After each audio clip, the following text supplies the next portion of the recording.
Augsti godātais valsts prezidenta kungs, cienītās dāmas, godātie kungi, kolēģi.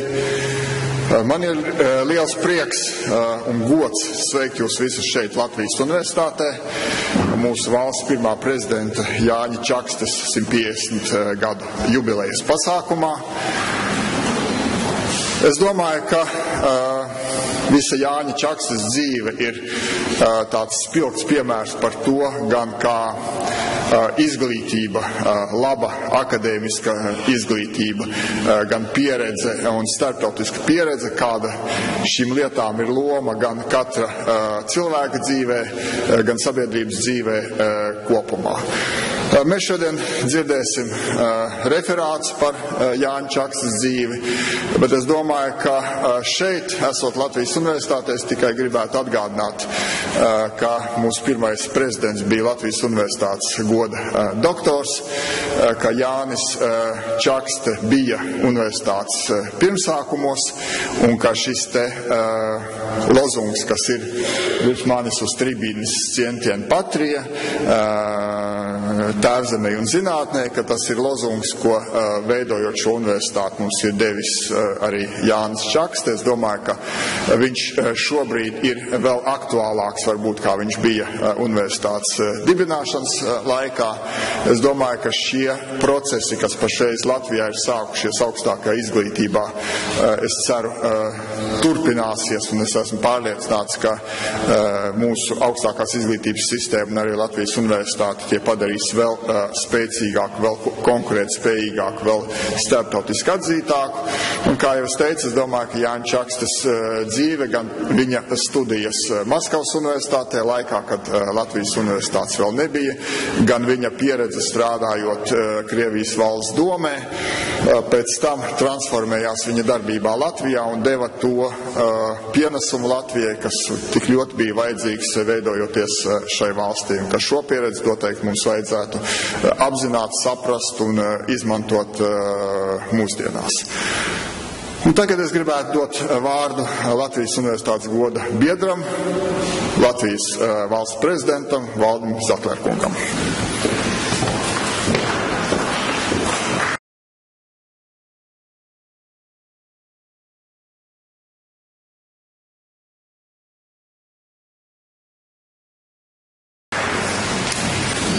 Augstgodātais rektora kungs, cienījamie Čakstes dzimtes pārstāvi, Latvijas Universitātes mācības spēki, dāmas un kungi. Man ir ļoti liels gods šodien atklāt šo konferenci, kas veltīta Latvijas valsts pirmajam prezidentam. Un šodien atzīmējot Jāņa Čakstes 150. dzimšanas dienu, es gribu teikt paldies Čakstes dzimtei par šī ievērojamā Latvijas valsts vīra piemiņas turēšanu. Es gribu teikt paldies visiem tiem, kas šodien ir sagatavojuši referātus un atskatīsies uz Jāņa Čaksti, kāds viņš bija un viņa nozīme mūsdienās. Ja es atceros savu prezidenta pirmo dienu, arī es vispirms devos pie Čakstes pieminekļa. Lēnām kājām ejot pārdomāju, kas ir mūsu valsts un kas jādara mūsu valsts prezidentam. Bet es atcerējos savu bērnību, kad es pirmoreiz uzzināju par Latvijas valsti. Jā, tas bija pieclatnieks mājās, bet tas bija kaut kāds svešs. Bet, lai sajustu valsti sevī, es to sajūtu pie Čakstes pieminekļa. Jo tas skanēja ļoti, ļoti lepni, kā teica mana vecmāmiņa, Jānis Čakste, mūsu valsts pirmais prezidents. Un tie daži ziedi, ko es noliku pie šī pieminekļa kopā ar savu vecmāmiņu, manā sirdī iedēstīja Latvijas valsti. Ja mēs šodien jūs runās dzirdēsim, kāds ir bijis Čakste, kāds ir bijis Čakste kā ģimenes tēls, kāds ir bijis Čakste kā valsts vīrs, viens no Latvijas valsts dibinātājiem. Ja mēs dzirdēsim, kāda ir viņa loma, Ja mēs dzirdēsim par to, kā viņš ir atbalstījis kultūru, Latvijas tautas tradīcijas, mēs dzirdēsim daudz un padomāsim par to, ka tas nav svarīgi arī šodien. Bet tas, ko Čakste ir teicis par darbu Latvijas valsts labām, nenogurstošo darbu, tas, ko Čakste ir teicis par Latvijas tautas vienprātību, tas ļoti būtisks arī šodien. Un šajā laikā, kad daudzi mūsu sabiedrībā gaida vadoni, ir pēdējais laiks paklausīties par Čaksti kā demokrātiskas valsts vadoni. Un es domāju, ka šī konference būs liels ieguldījums Latvijas tālākajā dzīvē. Es vēlreiz gribu pateikt paldies visiem tiem, kas šo konferenci veidoja, kas šeit uzstāsies. Būšu īsti savos vārdos, jo arī es gribu dzirdēt to, kas man svarīgs. Paldies jums visiem!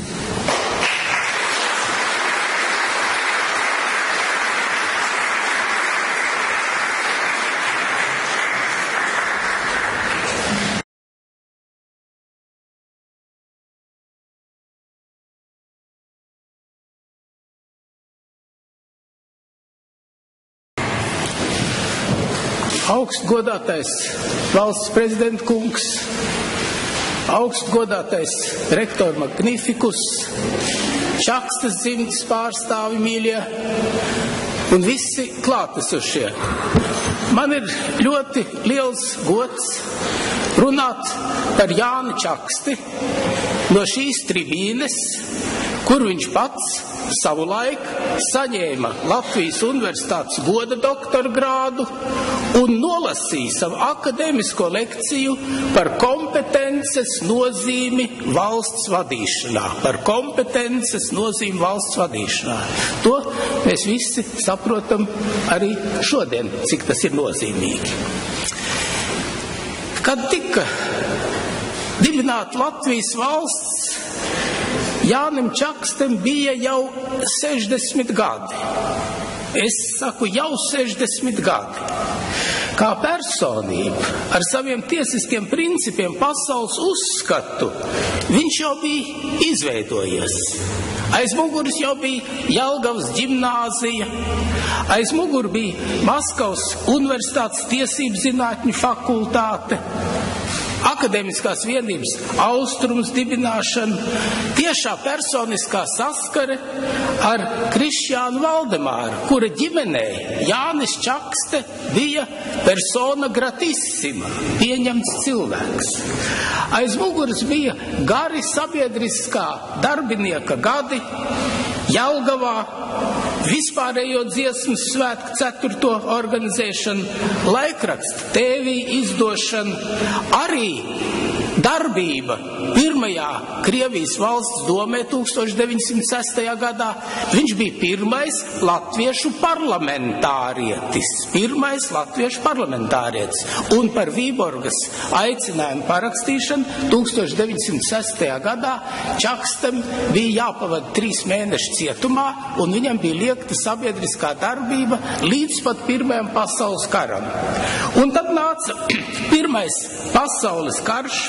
Viņš kļuva par latviešu bēgļu apgādāšanas komitejas priekšsēdētāju, un varbūt ne visi atcerēsies, kā liktenīgajās dienās 1917. gada aprīlī Tartu Vanemuinas namā Jāni Čaksti ievēlēja par Kurzemes guberņas komisāru, gubernatoru. Tiesu par gubernatoru bez teritorijas, jo visa Kurzeme jau guberņi bija vācu ķeizaru spēku okupēta, bet Čakstes rīcībā bija evakuētā Kurzemes gubernatora kancleja, iestādes un arhīva.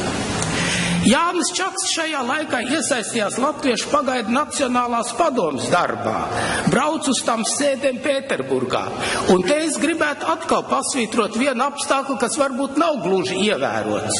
Proti jau 1917. gada 17. novembrī Valkā šī padome iezīmēja Latvijas neatkarību un 1918. gada 26. janvārī principā deklarēja oficiāli Latvijas neatkarību Petrogradā gan pagrīdes apstākļos.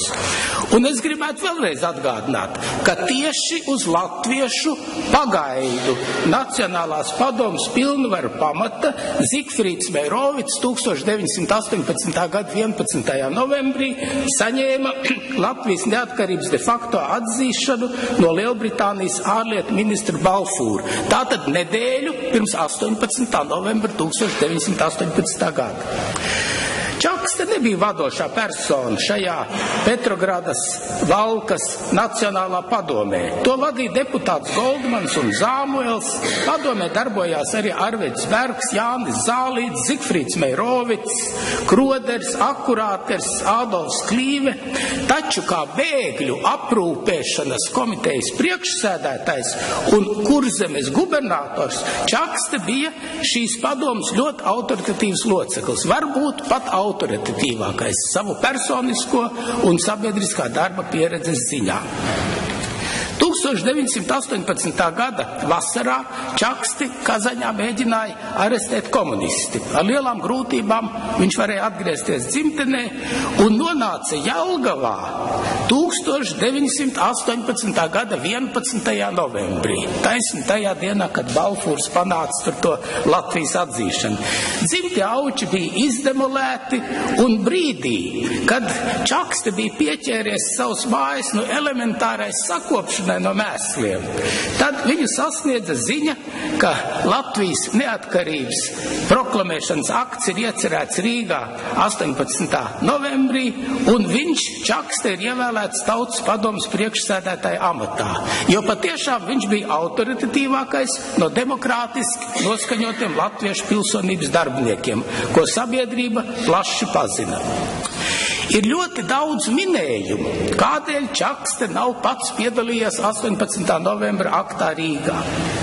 Itin kā ziņa par aktu viņu būtu sasniegusi par vēlu, itin kā ceļš uz Jelgavu bija slidens, zirgi nav bijuši apkalti, Čakste īsti nav pārzinājis situāciju un politiķu aizkulišas norunas, kur tobrīd dominēja Kārlis Ulmans, Miķels Valters, Pauls Kalniņš, Marģers Skujnieks. Tas ir pavisam citas paaudzes, jaunas personas, kuras Čakste būtībā nepazina, vai maz pazina. Manuprāt, nav bez pamata Ādolfa Klīves izteiktais viedoklis. Nav bijis skaidrs, kas reprezentēs jauno valsti. Vai uz bēgļu sabiedriskām organizācijām dibinātā Latviešu pagaidu Nacionālā padome, vai uz jaunizveidotām, gluži jaunizveidotām politiskām partijām bāzētā Tautas padome. Bet būtiskākais, vai jaunā valsts orientēsies uz Antantes lielvalstīm, vai arī uz sakauto, bet atjaunoto pēc revolūcijas Vāciju, kur dominēja sociāldemokrāti. Tas bija būtiskais jautājums toreiz. Nacionālā padome konsekventi orientējās uz Antanti un ar sociāldemokrātiem nesadarbojās. Tautas padome turpretī konstruējās Vācu okupētajā Rīgā, tūdaļ pēc ķeizariskās Vācijas sabrukuma sadarbībā ar Vācijas pilnvaroto pārstāvu Augustu Vinīgu. Un vadošie te bija Kārļa Ulmeņa Zemnieku savienības politiķi, kas iestājās par nepieciešamību veidot bloku ar Paula Kalniņa labējiem sociāldemokrātiem. Un, man liekas, gluži realistiski orientējās uz vienīgo reālo militāro spēku. Ķeizariskās Vācijas, tas ir republikāniskās jau Vācijas palīdzība, un tikai vēlāk konsekventi pārslēdzās uz Antanti. Čakste bija Latvijas Nacionālās padomes loceklis, un daudzos viņa kolēģos bija nogaidoša nostāja, bažas, vai Latvijas proklamēšana Vācu okupētajā Rīgā nevarēs kavēt Meirovica jau pasākto de facto atzīšanas darbu. Tātad uz 18. novembra aktu neieradās arī Bergs, Klīve, Meirovics un Čakste. Iespējams, ka tieši minētie apsvērumi noteica Čakstes svārstīgumu šajā brīdī, bet jau 19. novembrī Čakste ieradās Rīgā, uzņēmās Tautas padomes priekšsēdētāja amatu un tūdaļ pat 23. novembrī aizbrauc prom no Latvijas uz ārzemēm, pārstāvēt Latvijas intereses Versaļas miera konferencē un uzturējās 6 vai 7 mēnešus Londonā un Parīzē kopā ar savu ļoti aktīvo palīgu Zigfrīdu Meirovicu. Visiem līdzekļiem sekmējot Latvijas neatkarības valstisko atzīšanu. Čakste atgriezās Latvijā pēc Rīgas atbrīvošanas gan no Pētera Stučkas lielniekiem, gan no Andrieva Niedras provāciskās valdības. Pēc tam, kad Ulmaņa pagaidu valdību bija galīgi norobežojusies no vāciešiem, un viņš savas delegācijas pilnvaras ārzemēs nodeva Zigfrīdam Meirovicam, un atklājot Tautas padomes 1919. gada 13. jūlija sesiju Rīgā, viņš runāja arī vēlāk neatkarības proklamēšanas 1. gada dienā pēc Bermonta sagrāvs, un tad viņš sumināja 18. novembru un Tautas padomi, kā Čakstes citāts, Latvijas patstāvības un tautas brīvības nesēja. Čakste pamazām, ne bez grūtībām, novadīja mūsu priekšparlamentu, šo Tautas padomi, līdz Satversmes sapulces vēlēšanām 1920. gada februārī, novadīja to ļoti tolerantā, demokrātiskā garā, pārvarēdams dažu labu politisku un personisku antipātiju, arī savu antipātiju pret Kārli Ulmani. Kārlis Ulmans neapšaubām bija lielāks taktiķis. Viņš bija darītājs ekstremālās situācijās.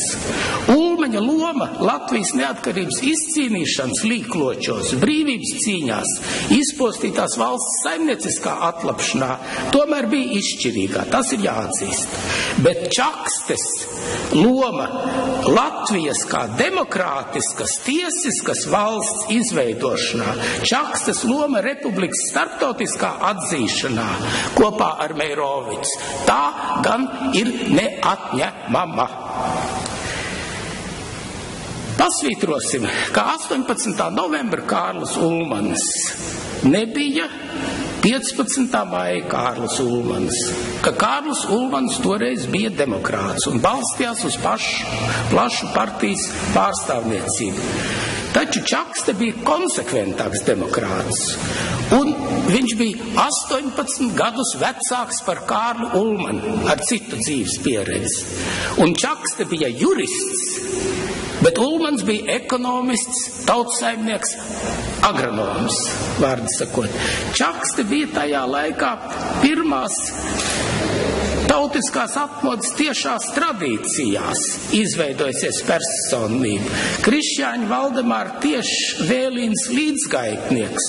Viņš bija 19. gadsimta cilvēks, un viņš bija eiropietis, bet Ulmans nobrieda 20. gadsimtā Latvijā, Vācijā un Amerikā un izauga nevis no tiesību jomas un kādreizējās latviešu sabiedriskās dzīves, bet izauga no zemnieku praktiskās dzīves, no zemnieku gudrības, lauksaimniecības popularizēšanas.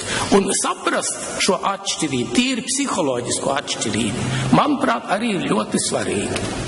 Šajā piemiņas dienā Čakstes es negribētu pretstatīt Čaksti Kārlim Ulmanim.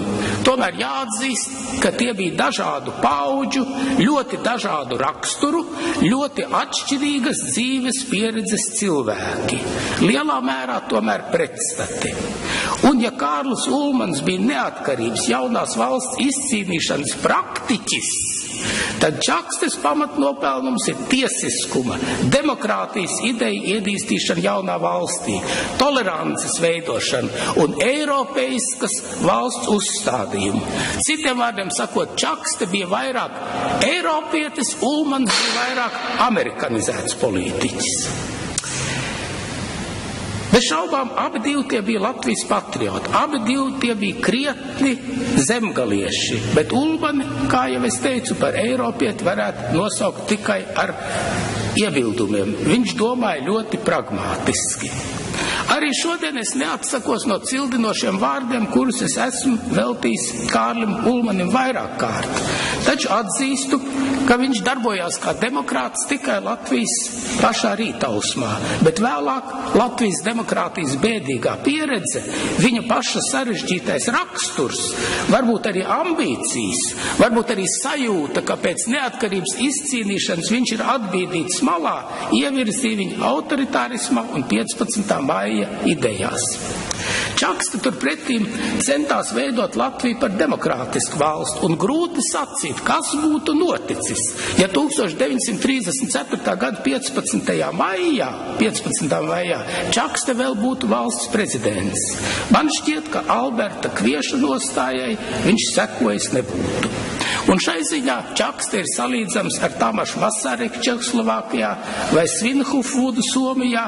Šīs valstis starpkaru posmā palika uzticams demokrātijai, kamēr vairums jaundibināto Eiropas valstu aizgāja autoritārā virzienā. Čakste tātad kļūda ne tikai par pirmo tautas padomes priekšsēdētāju, bet arī par pirmo satversmes sapulces priekšsēdētāju, par pirmo Latvijas valsts prezidentu. Un te es gribētu raksturīgs skaitlis minēt, ka pirmajā prezidenta vēlēšana reizē Čakste bija vienīgais kandidāts valsts prezidenta amatam. Ulmans, tas ir Raina, sociāldemokrāti bija noņēmuši nost, un Čakste ievēlēja pārliecoši ar 92 balsīm. Otrajā reizē, 25. gadā, Rainis pirmajā balsojumā dabūja 33 balsis, Ulmans 32 balsis, Čakste 29 balsis. Bet pēc Raina kandidatūras atsaukšanas, par ko Rainis ļoti apvainojās, Čakste ievēlējās 60 balsīm, kamēr Ulmans saņēma tikai 31 balsi. Par Čaksti balsoja centra partijas, balsoja sociāldemokrāti, mazākumtautību deputāti, par Ulmanu Zemnieku savienību un daži citu grupējumu. Starp citu, Čakstes vadībā tika izdiskutēta un pieņemta satversme, un tieši pateicoties Čakstes klusajam atbalstam tika ieviests valsts prezidenta amats, jo sociāldemokrāti pret to protestēja. Viņi gribēja svītrot šo amatu. Un es gribētu vēl pateikt, ka Čaksts pats uzskatīja par īsteno Latvijas neatkarības un demokrātijas iedibināšanas aktu 1920. gada 1. maiju, kad sanāca satversmes sapulce. Un nevis tautas padomu vai latviešu pagaidu nacionālo padomu, ko uzskatīja par pagaidu veidojumiem. Un tādēļ arī Čakste īpaši uzsvēra 1. maija kā satversmes sapulces sasaukšanas dienu. Un tagad varbūt nobeigumā dažas pārdomas par Čakstes uzskatiem. Stājoties Latvijas valsts priekšgalā, Čakste saprata, ka uz latviešu sabiedrības prāvu daļu gulstas smags mantojums, verdziskums, iztapība, korumpēties tieksmes, skaudība, arī komunistiskās utopijas un vardarbības cildināšanas sloks. Čakste mēģināja audzināt latviešus rietumdemokrātijas izpratnē, ko viņš bija universitātē guvis no saviem profesoriem, tiesībniekiem, liberāļiem. Viņš akcentēja likumību, kārtību, saticību. Viņš uzstājas ne tikai kā pilsonisko partiju pārstāvs, bet arī kā sašķeltās tautas vienotājs. Un tauta toreiz bija nemazāk sašķelta kā šodien. Viņš uzstājas kā prezidents, kas baudīja arī toreiz Latvijā spēcīgās sociāldemokrātijas uzticību. Godīgums, ideālisms, patriotisms, iecietība pacēla viņu pāri partiju kašķiem. Un es gribētu citēt pāris vietas no mana.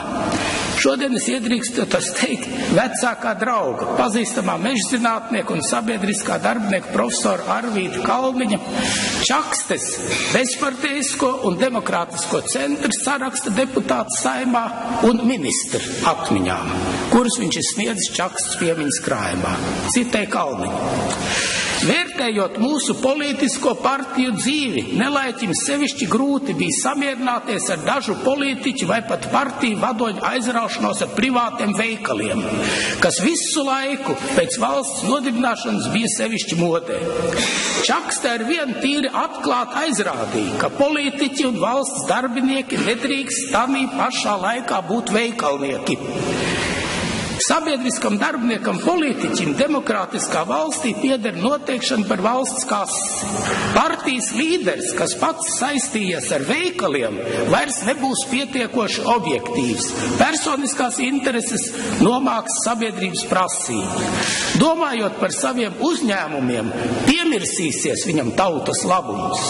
Bet Čakste tomēr veltīgi norādīja uz kļūmīgiem piemēriem Amerikā, Francijā un citur. Pie mums šī uzskata pareizība pa lielākai tiesai negribēja atzīt. Tika uzsvērts, ka veikali ir vajadzīgi, lai uzturētu partiju un dotu tai plašākas aģitācijas iespējas, ka turīgi partijas biedri pat esot ļoti, ļoti vēlami. Vai jums neliekās, ka šie 1927. gadā rakstītie teikumi varētu būt sacīti 2009. gadā un ar vēl lielāku pamatu?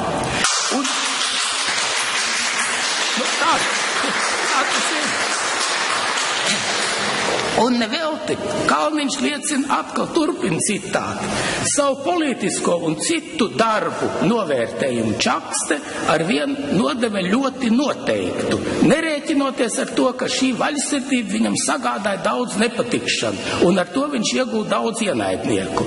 Uztraucoties Čakstes novērojis vienīgi tad, kad bija jāpārunā dažādas mūsu dzīves ēnas puses. Ieviesusies korupcija, arvien noteiktāk sabiedrības sašķelšanās sīkajās grupās, neglītie cīņas paņēmieni politisko partiju kaujas laukā, kuru sekas bija arvien mazāka tautas ticība saviem vadoņiem un līdz ar to nācijas dzīves spēja mazināšanās. Citādi beigas. Atkal ļoti aktuāli vārdi. Un viņš arī norāda, ka Čakste uzsvēra, citāti turpina, pārgrozības valsts iekārtā izvedamas ļoti uzmanīgi, vienīgi saskaņā ar nepārprotam izteiktu tautas vairākumu gribu. Nekad nedrīkst riskēt ar asākām šķircīņas iespējām, jo tās mūsu mazajai Latvijai var būt liktenīgas. Šķiru interešu taisnīgai saskaņošanai, šķiru pretešķību izlīdzināšanai jābūt par mūsu mērķi. Tas ir citāts no 1927. gada. Un šodien vēlreiz jāuzsver, ļoti daudz no tā, kas lika Čakstem būt izmisušam, ir vēl daudzkārt aktuālāks mūsdienu Latvijā un laikmeti pāri 90 gadiem sasaucās, diemžēl sliktā nozīmē. Šonedēļ Nacionālā teātrī būs muzikālās drāmas vadonis pirmizrāde. Čakste nav bijis vadonis, un vadonībā viņš nemeklēja Latvijas problēmu atslēgas. Bet Čakste bija demokrāts un kā tāds nācijas, vismaz prāvas nācijas daļas līderis. Viņš bija un paliek Latvijas demokrātijas simbols, cilvēciska dimensija valsts vīrs, un Latvijai ir laimējies, ka šāds cilvēks ir stāvējis pie mūsu valsts šūpuļa. Un pašās beigās es tikai gribētu izteikt vienu ierosinājumu. Var jau diskutēt par senu vēsturisku vietu nosaukumu maiņu. Taču, ja Basteja bulvārs pat ir atkal kļūst par Zigfrīda Meirovics bulvārs, tad taisnīgums prasītu, lai pils laukumam atdotu Jāņa Čakstes laukuma nosaukumu, kāds tam ir bijis no 1927. līdz 1940. gadā, neraugoties uz visu Kārļa Ulmaņa nepatiku. Vai varbūt Dienvidu tiltam piešķirtu Čakstes vārdu, vienlaicīgi nobeidzot Čakstes gatves izveidošanu no piena kombināta līdz Jelgavas šosē vienības gatvei. Ja mūsu šīs dienas sanāksme pieņemt šādu aicinājumu valsts prezidentam, tāpat arī kā akceptēt aicinājumu Maskavas universitātē atklāt piemiņas plāksni pirmajam Latvijas prezidentam, tas varbūt būtu reāls solis Jāņa Čakstes popularitātes celšanai šai mūsu sabiedrībai, kas ir ļoti nepieciešama, un viņas piemiņas uzturēšanai. Tātad arī Latvijas demokrātijas tradīciju akcentēšanai. Paldies par uzmanību.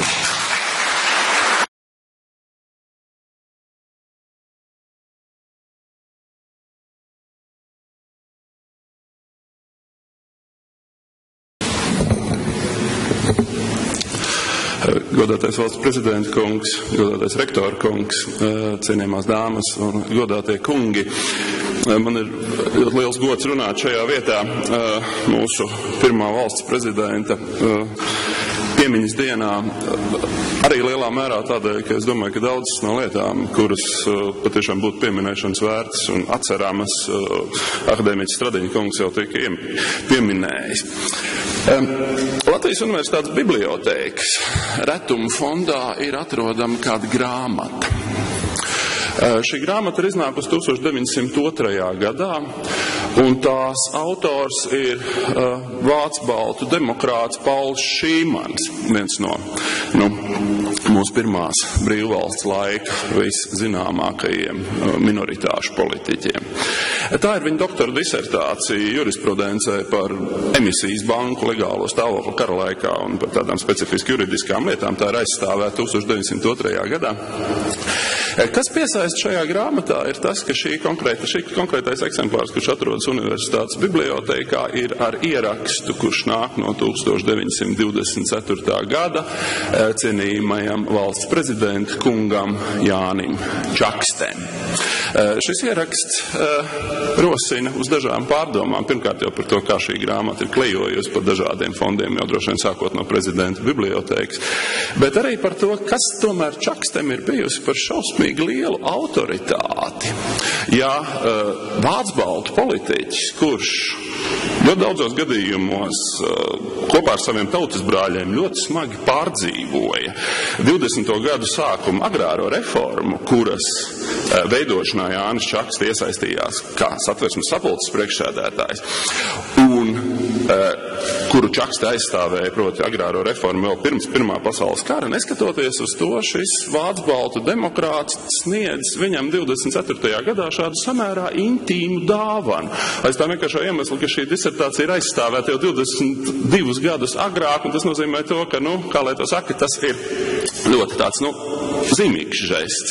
Tas tikai liek aizdomāties par to īpašo vietu, kuru Jānis Čakste ir ieņēmis mūsu politikā, un to patiešām milzīgo autoritāti, kāda viņam ir bijusi starp dažādu krāsu un dažādu šķirkņu un partiju politiķiem. Galu galā Čakste ir ļoti nopietni konfliktējis ar vācu baltiem, un, protams, ar vācu baltu aristokrātiju pirmkārt ar baronu von Roppu, kurš bija Šīmaņa draugs, bet neskatoties uz to, šāda dāvana tiek sniegta, un tā ir tikai viena no zīmēm tai autoritātei, kura bija Čakstēm, kas apliecinās arī, protams, viņa politiskajā karjerā. Galu galā ne jau tikai tādēļ, ka sociāldemokrāti negribēja laist pie varas Ulmani, proti pie prezidenta posteņa 25. gadā viņi bija gatavi balsot par Čaksti, kurš tad iegūst šādā veidā savu otro termiņu. Tas bija arī noteikts Čakstes prestižs un priekšstats par viņu kā par politiķi, kā par ārkārtīgi taisnīgu, godprātīgu, pieredzējušu valsts vīru, kurš tad varētu sabalansēt visdažādākās intereses, un kā jau šeit pareizi tika norādīts, galu galā tās pretešķības nebija mazākas, kā viņas ir šodien. Šīs dienas situācija mums daudziem var nepatikt, bet viņa daudzos gadījumos nav unikāla. Mana tēze šīs dienas svinību kontekstā teica, ka jautājums par mūsu pirmā prezidenta lomu Latvijas politikā ir jautājums par politisko autoritāti. Proti, Čakstem šī viņa autoritāte pēc brīvvalsts nodibināšanas ļāva realizēt mērķus, ķersojot dažādu politisko platformu robežas. Tas ir viņa politiskais profils un reputācija, un šeit es gribētu atsaukties uz to, ko jau pašā iesākumā pieminēja valsts prezidenta kungs, proti, kādā veidā Latvijā top demokrātiskas autoritātes, kādā veidā mēs varam gaidīt, ka kādreiz šo valsti pārvaldīs cilvēki, kuriem būs milzīga autoritāte un kur vienlaikus būs demokrātiski ievēlēti, kas kas, es domāju, ka līdz šim brīdim ir samērā liela problēma. Līdz ar to es pieminēšu 3 lietas, kuras, manuprāt, ir tās izšķirošās, kas patiešām noteica Čakstas milzīgo autoritāti viņa laika politikā un noteica to piemiņu, ka mēs viņu šodien patiešām varam godināt kā vienu no vislielākajiem mūsu demokrātiem. Vispirms, Čakstas vadlīnija bija nevis kaut kādi abstrakti principi vai lielas ideoloģiskas mācības, bet gan atbildība. Vācu sociologs Max Webers ir izveidojis īpašu veidu klasifikāciju par to, kādā veidā, kādas ētiskas pozīcijas ieņem politiķi savā darbībā. Viņš runā par tā sauktajiem uzskatu, jeb principu ētiķiem, un viņš runā par atbildības ētiķiem. Uzskatu, principu ētiķi ir tie, kuriem ir kaut kādi stingri uzskati, kā lietas tiek darītas, un tad, tā teikt, neskatoties uz to, kas brīžiem notiek apkārt, mēs šiem uzskatiem sekojam konsekventi, mēģinot viņus realizēt dzīvē. Tādus politiķus, es domāju, ka mēs esam redzējuši un redzam līdz šim brīdim visnotaļ daudz. Atbildības ētiķis ir tas, kas mazāk vadās pēc kaut kādām lielām mācībām un principiem, bet kurš gan vairāk skatās, kādas sekas tad konkrēti uz cilvēkiem atstās viņa konkrētā rīcība. Protams, jebkura konkrēta politiķa gadījumā tas ir vairāk vai mazāk kompromiss vai līdzsvars starp šīm abām lietām, kas vada viņa dzīvi. Bet Čakstas gadījumā ir nepārprotams skaidrs tas, ka Čaksta bija visdrīzāk atbildības ētiķis. Protams, viņš arī viņu vadīja nešaubīgi, kā jau šeit akadēmiķis Stradiņš pieminēja, noteikti uzskati, un viņš šajā ziņā, protams, bija visnotaļ modernu uzskatu cilvēks, un es domāju, dažos gadījumos viņš pat bija krietni modernāks par Ulmani, kurš gan, protams, bija jaunāks un tā tālāk, bet, protams, tajā nozīmē, ka viņš bija liberāls tautsaimniecības piekritējs, viņš bija Latvijas kā nacionālas, tiesiskas un demokrātiskas valsts piekritējs.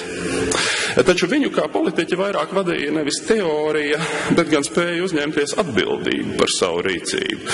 Kad 1917. gadā tika nodibināta jau pieminētā Latviešu pagaidu Nacionālā padome, Jānis Čakste savā runā uzsvēra tieši šo lielo atbildību, kas gulstas uz šādu pasākumu īstenotājiem.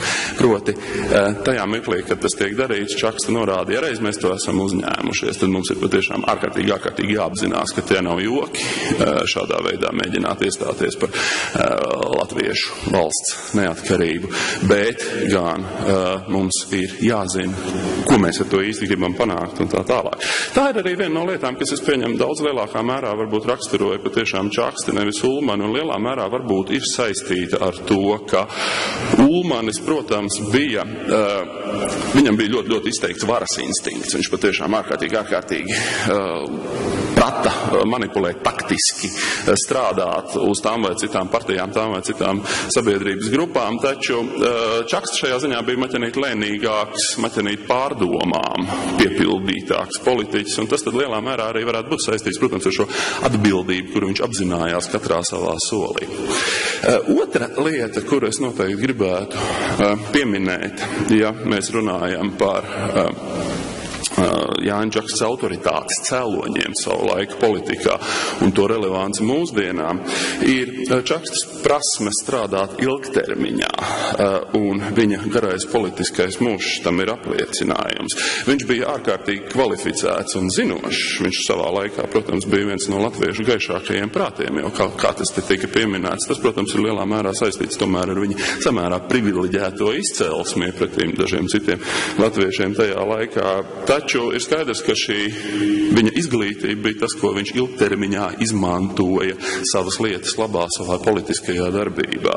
Viņš bija ārkārtīgi kvalificēts un zinošs. Viņš bija jurists, advokāts, Pirmās valsts domas deputāts, pārzināja lieliski starptautiskās tiesības.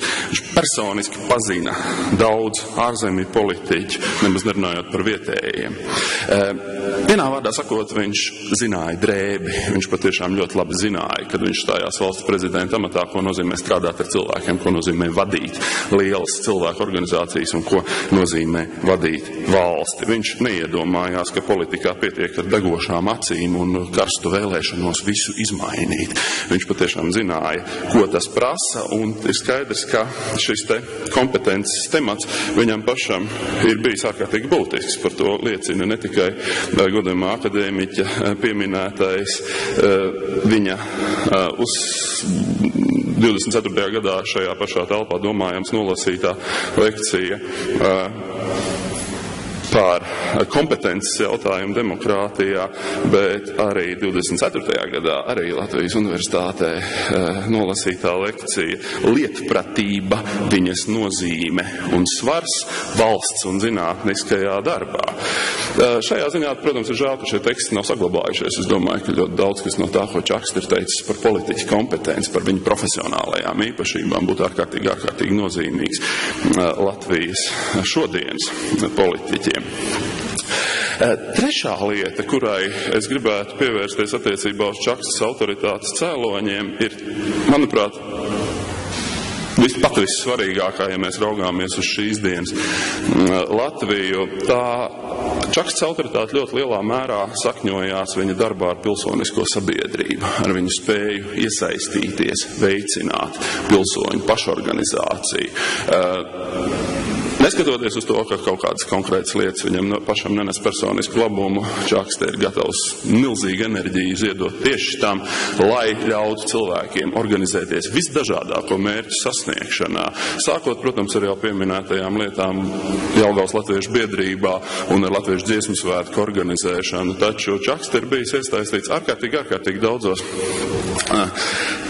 nevalstiskos pasākumos sava laika sabiedrības ietveros, sākot ar biškopības biedrībām, sākot ar kooperācijas kustībām jau pēc 20. gadsimta pirmajā dekādē.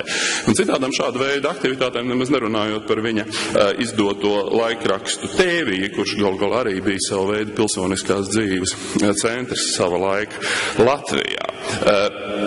Protams, ka šī te aktivitāte savu apogēju, protams, viņa spēja organizēt cilvēkus, viņa vēlme organizēt cilvēkus tā, lai tie spētu sasniegt paši savus mērķus, neskatoties uz to, ka valsts vara varbūt ir defektīva vai pat despotiska. Ja?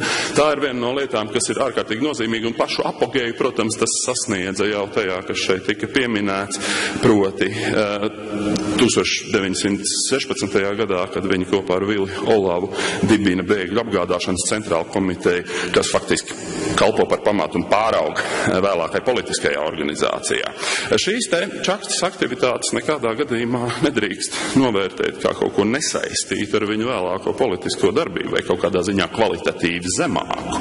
Nē. Pat tādas šķietam triviālas lietas, kā biškopības biedrības ir ievērības vērtas kā cilvēku pašorganizācijas formas, proti cilvēku spēju kopīgi ar citiem aizstāvēt savas intereses un aizstāvēt savas vērtības. Tieši šādās biedrībās, un Čakste ir diezgan daudz rakstījis arī šajā jaukajā grāmatā, kas ir tikko kā iznākusi, ļoti daudz ir rakstījusi par biedrošanās mākslu, kura mūsdienu Latvijai nekādā gadījumā nav tā stiprākā puse. Tieši šādās vietās cilvēki mācās kopīgi risināt problēmas, veidot un realizēt kopīgas nākotnes plānus, un tieši tas ir ārkārtīgi nepieciešams demokrātijai. Pat brīžiem krietni lielākā mērā nekā formāli demokrātiska satversme, kur piešķir pilsoņiem vienādas vēlēšana tiesības. Šajā ziņā mēs reizēm tas attiecās gan uz sociāliem zinātniekiem, gan uz sabiedrisko apziņu. Mums reizēm piemīt tendence prognozēt post factum. Mēs varētu domāt, ka Čakste, kad viņš 20. gadsimta sākumā strādāja ar šīm biedrībām, ka viņš iedomājās, ka kaut kad varētu tuvākā nākotnē tikt nodibināta neatkarīga Latvijas valsts. Nē, viņš bija ļoti realistisks cilvēks, un viņš saprata, ka tajā mirklī pirms Pirmā pasaules kara tā ir visnotaļ liela utopija, bet tas netraucēja viņam kļūt par demokrātu. Ne tajā nozīmē, ka mums būtu demokrātisks atvērsme, bet gan, ka viņš mācījās demokrātiski strādāt ar cilvēkiem un mācīja cilvēkiem pašiem būt demokrātiskiem, negaidīt visu no valsts, bet gluži otrādi palīdzēt kontrolēt šo valsts varu un ierobežot to tur, kur tā ir pārmērīga vai nepatiesa. Šajā ziņā es domāju, ka mums patiešām būtu jārunā par Čakstes mantojumu Latvijas pilsoniskās sabiedrības veidošanā.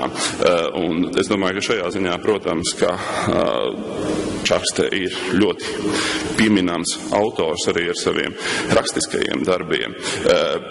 Čakstes pieredze apliecina veco patiesību, ka demokrātiski var dzīvot tikai tā tauta, kura prot pašorganizēties savu visdažādāko mērķu sasniegšanai. Turpretī ļaudis, kuri to nespēja, ir nolēmti despotiskai, korumpētai un patvaļīgai varai. Neatkarīgi no tā, vai šo varu īsteno viena partija, vai šo varu īsteno daudzas partijas, vai šo varu īsteno kāds viens atsevišķs despots. Un arī formāli demokrātiskas iespējas apstākļos cilvēki var dzīvot nedemokrātiski, un arī formāli autoritāru režīmu apstākļos cilvēki var darīt kaut ko, lai mēģinātu padarīt savu dzīvi demokrātiskāku. Dāmas un kungi, šajā gadā it visur tiek svinētas 20 gadu jubilejas svinības notikumam, kurš, lai dod Dievs, ir un paliks lielākais pasaules vēsturiskais notikums mūsu mūžā, proti Berlīnas mūra krišana un pēc tam sekojošais PSRS sabrukums. Vēl dažus gadus iepriekš neviens īsti neticēja, ka ir iespējams atjaunot neatkarīgu demokrātisku Latviju. Līdzīgi tas bija arī pirms 90 gadiem, kad Krievijas un Vācijas revolūcija rezultātā šāda iespēja pavērās un atradās ļaudis, kuri to praktiski izmantoja. Jānis Čakste bija viens no pirmajiem. Taču demokrātiskas valsts tālākā pastāvēšana nav atkarīga tikai un vienīgi no konstitucionālās iekārtas, bet arī no pilsoņu uzticības demokrātisko institūciju autoritātei. Valsts pirmais prezidents Jānis Čakste nomira 1927. gada 14. martā, taču jau pēc 7 gadiem Latvija bija kļuvusi par demokrātiju bez demokrātiem. Čakstes pēctecis valsts prezidenta amatā tikai pagriezās gultā uz 2 sāniem, kad 15. maija naktī pie viņa ieradās jaunizceptais diktators. Cilvēkiem bija apnicis pārvaldīt pašiem sevi.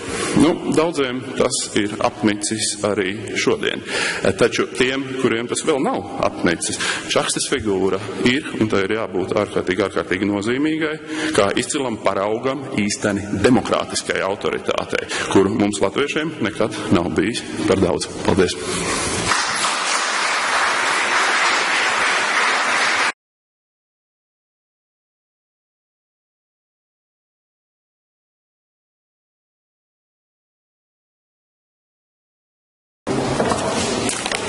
Godātais prezidenta kungs, ļoti cienījamās dāmas un augstgodātie kungi.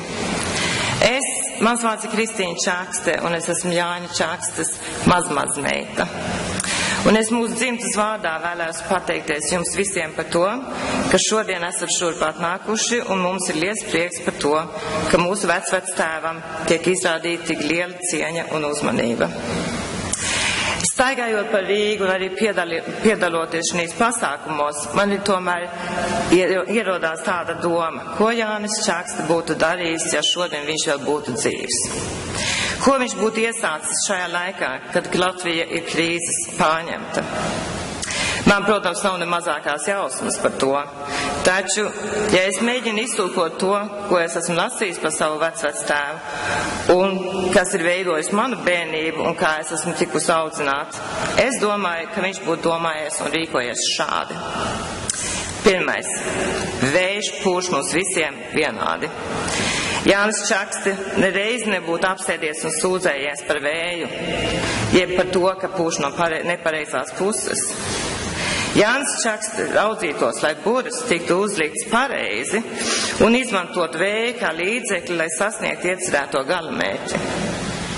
Ar šo es varētos pateikt jums, ka Jānis Čakste nekad neapstājās un nesūdzējās par to, cik slikti viss ir, bet viņš uzņēmās iniciatīvu, lai rastu vislabāko risinājumu jebkurā situācijā. Viņš pilnībā bija uzņēmies atbildību par sevi un citiem, un ar vislabākiem nodomiem bija darījusi visu, lai nesavtīgi mērķi vadīts sekmētu vislabāko attīstību sabiedrībā. Otrais. Tad, kad pienāk slikti laiki, Jānis Čakste būtu noteikti ieguldījis jaunatnē un izglītībā. Jaunatne ir Latvijas nākotne, un izglītība ir vienīgais ceļš, kas būtu ejams uz sabiedrības ilgspējīgo attīstību. Trešais – godīga rīcība, fair play. Visās spēlēs ir spēles noteikumi, un ir svarīgi spēlēt pēc tiem. Godīga rīcība nozīmē to, ka ik viens pārzina spēles noteikumus un tos ievēro. Ja kāds neievēro šos noteikumus, tiek izslēgts no spēles. Taisnība vienmēr uzvarēs, neatkarīgi no tā, vai tiek spēlēta ģimenes attiecības spēle, biznesā vai politikā. Ceturtais. Īstais cilvēks īstā vietā. Jānis Čakste zināja to, ka ikviena cilvēka prasmes, zināšanas un pieredze ir tās lietas, kas nosaka, kāds cilvēkam būs darbs.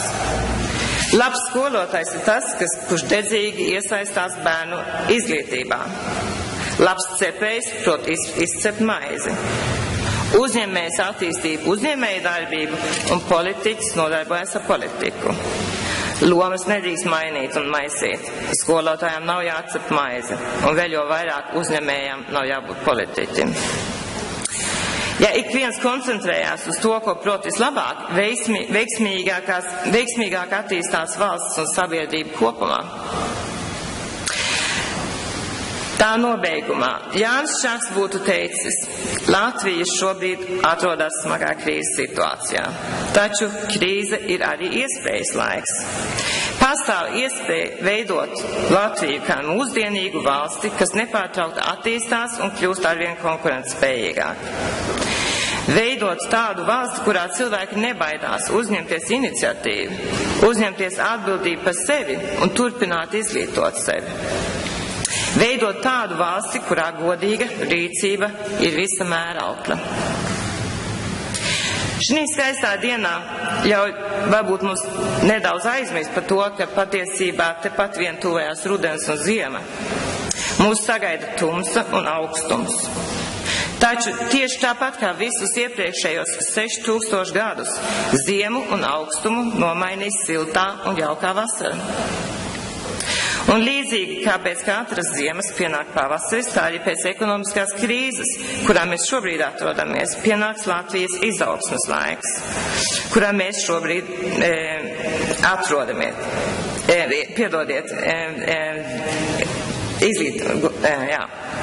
Ceļš to ir uz izaugsmi, ir nepārtraukts smags darbs, iniciatīvas uzņemšanās, izglītošanās un godīga rīcība. Es gribētu pārfrāzēt kādu citu ievērojumu valsts vīru, kurš reizi teicis tā vietā, lai mēs jautātu, ko Latvija mums var dot, būtu jājautā pašiem sev, ko mēs varam darīt priekš mūsu Latvijas. Latviešu tauta ir unikāla un stipra tauta. Mēs esam pārdzīvojuši daudz lielākas grūtības nekā tās, kas ir tagad. Mēs pārvarēsim arī šo krīzi. Latviju sagaida gaiša nākotne. Paldies!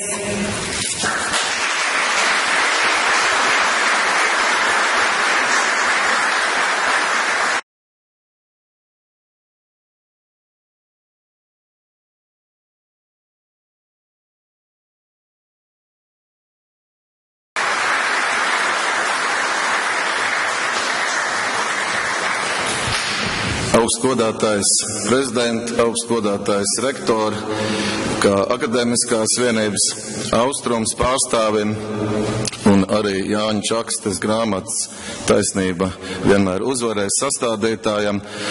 Man ir tas gods atgādināt, kā pirms gada šajā pašā mazajā aulā mēs svinējām akadēmiskās vienības Austrums 125 gadus.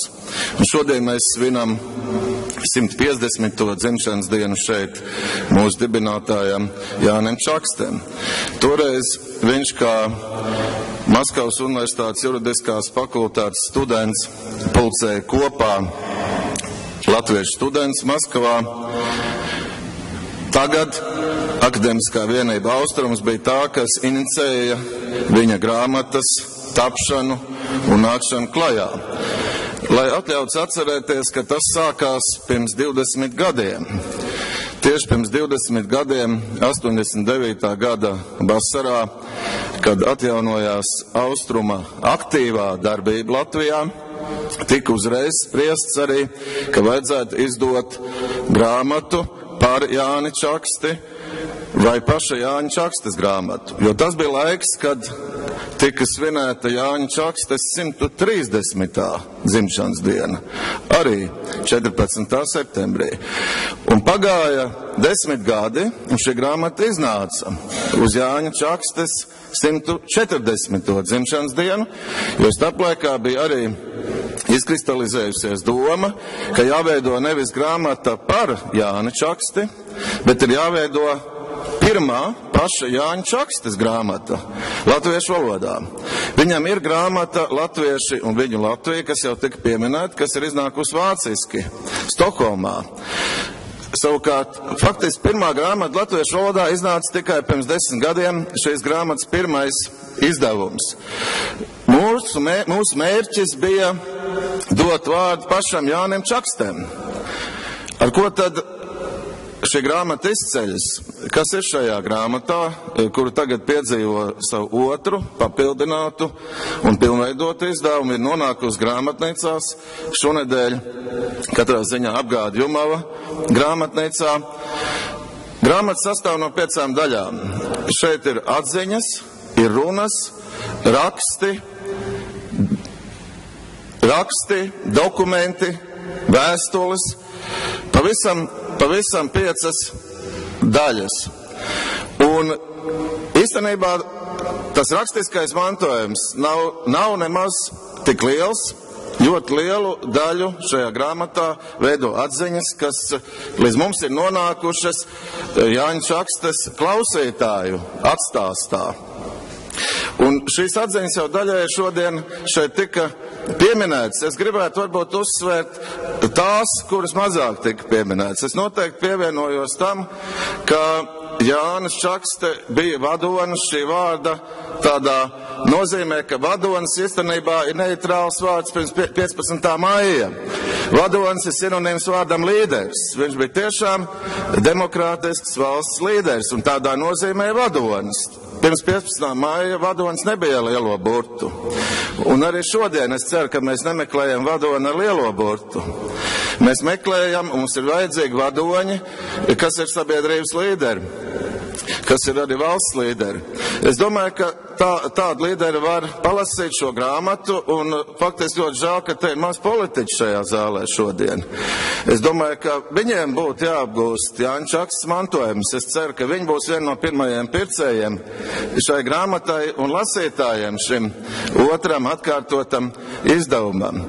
Kas vēl būtiski? Jānis Čakste, protams, bija Latvijas demokrātiskās un tiesiskās valsts dibinātājs, satversmes tēvs. Jānis Čakste ļoti būtiski runā par godīgu politiku, kas mums ir aktuāla Latvijā. Bet, kas netika pieminēts, Jānis Čakste kā stratēģis ļoti lielu uzmanību pievērš arī demogrāfijai. Ne tikai demokrātijai, bet arī demogrāfijai. Un tas arī ir šajā grāmatā. Tas ir jautājums par to, cik bērniem draudzīga, cik ģimenēm draudzīga ir šī sabiedrība, šī valsts, un līdz ar to, kāda tad ir tās nākotne ilgtermiņā. Faktiski viena no lielākām Latvijas mūsdienu problēmām, piedodiet, nav ekonomiskā krīze, bet demogrāfiskā situācija. Un Jānis Čakste par to arī runā. Mēs zinām, šajā grāmatā arī publicēts kā dokuments viņa draudzīgais aicinājums mūsu tautietēm. Jo faktiski, un arī vecpuišiem un tā tālāk, ja?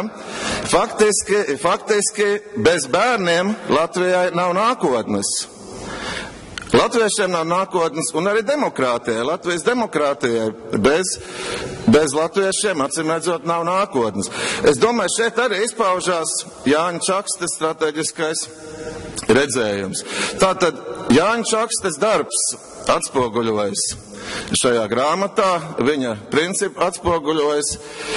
Noslēgumā es gribēju piebilst vēl to, ka būtisks mums ir Jānis Čakste arī kā simbols, kā vārds. Un profesors Jānis Stradiņš jau minēja, un Austrums atbalsta viņa ierosmi, lai pils laukumam tiktu atdots Jāņa Čakstes vārds. Viņi abi bija līdzgaitnieki, to jau mēs arī šodien dzirdējām, Mērovics un Čakste, Versaļā un arī citur. Es domāju, ļoti pareizi un būtiski, ka pils laukums atgūtu Jāņa Čakstes vārdu, un arī šī laukuma veidojums tiktu saistīts ar demokrātiju, ar Latvijas demokrātiju. Es domāju, tas ir ļoti būtisks darbs. Man līdzi ir avīze, un es gribētu beigt ar citātu no Paula Raucepa raksta sestdien dienā, kur viņš saka, ka nepietiek ar to, ka mēs noliekam svecīti. Ko nozīmē aiziet pie Čakstes? Aiziet pie Čakstes nenozīmē tikai nolikt svecīti. Tas ir, protams, būtiski arī, un Čakste bija simbols Latvijas valstī, Latvijas neatkarībai un demokrātijai, arī okupācijas laikā. Bet šodien mums būtu jāaiziet arī līdz viņa principiem, jāņem vērā viņa piemērs un jāieklausās viņa teiktajā. Un tas teiktais tad lūk arī ir minētajā grāmatā. Paldies!